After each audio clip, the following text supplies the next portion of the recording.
Het waardgebied had tot nu toe nog nooit een olieramp gehad. Maar als het gebeurt, binnen de gevolgen grut. De natuur is kwetsbaar en het oprijden lastig.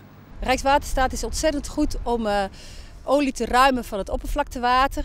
Maar ja, deze mooie zee hier achter ons valt 2 keer per dag droog. En dan heb je het probleem dat het op plekken komt waar je niet kunt varen. Sommige plekken zak je tot je middel in. Maar het nieuwe plan in de hand kan volle gauwers in het verliezen ingrepen worden. Per gebied zit beschreven hoe de versmarging oprijden worden kan.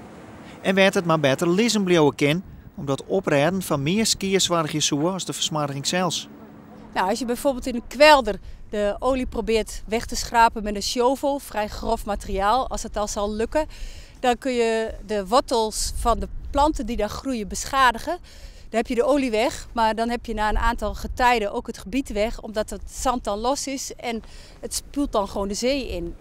De Waardvereniging trunt al langer rond op het maatje van een speciaal rampenplan voor de Waardzee. Het is het eerste ecologische rampenplan van ons land.